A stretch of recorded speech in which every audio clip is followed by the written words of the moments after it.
Okay, I'll show you what crimping is, and that's a alternative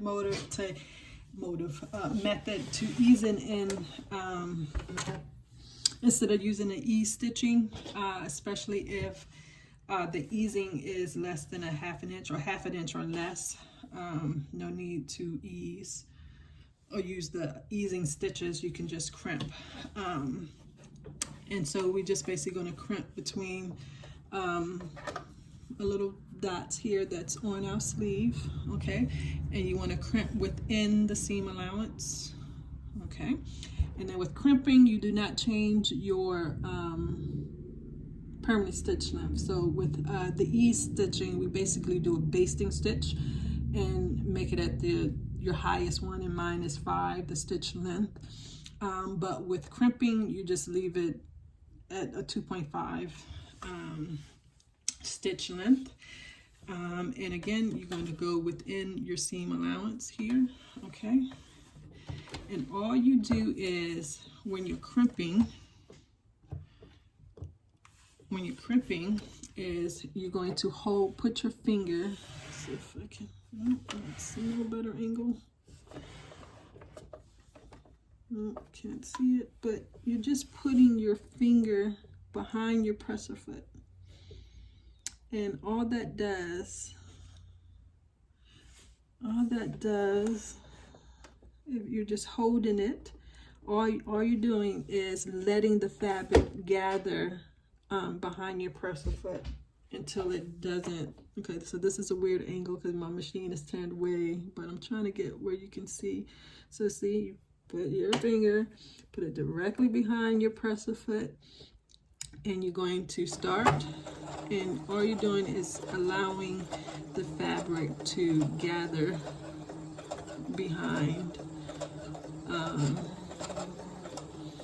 the presser foot.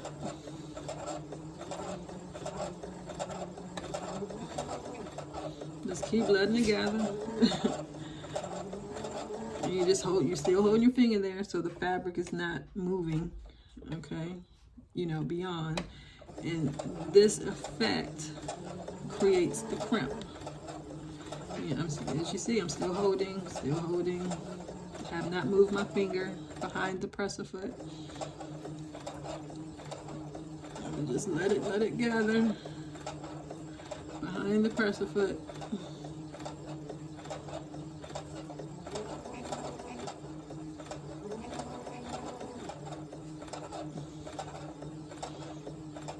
And with the crimp, you don't need to backstitch at the beginning. Remember, with the ease stitching, we backstitch. You don't need to backstitch at all. All right, so we got to the end now, and so now I'm going to let my finger go. Okay, and lift up the needle.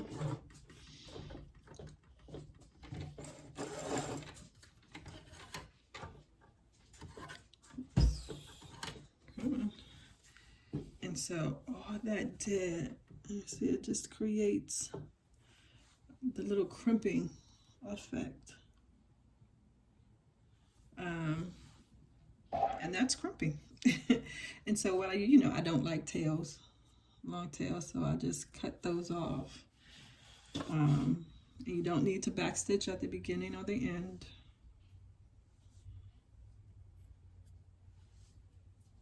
And that's your crimp. And that's as easy it is. All you do is putting your finger behind the presser foot and letting the fabric gather there. And what that does is that just kind of eases that fabric, just like you would ease by holding onto the threads and then moving the fabric over. That kind of does it for you.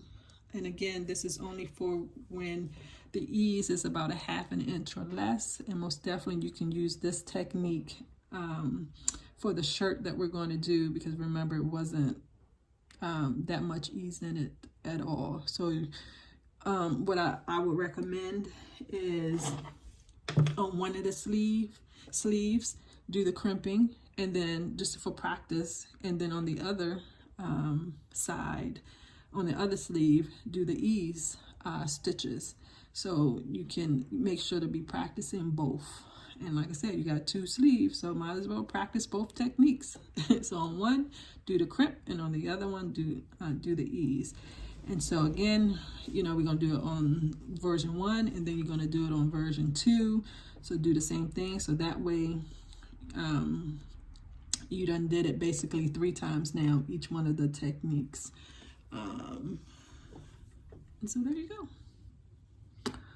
All right, that is all there is to crimping. And again, the only thing you have to remember that this is done basically when the ease is no more than 1/2 inch, and you do not need to backstitch at the beginning or the end, and you're doing it within your seam allowance. Okay.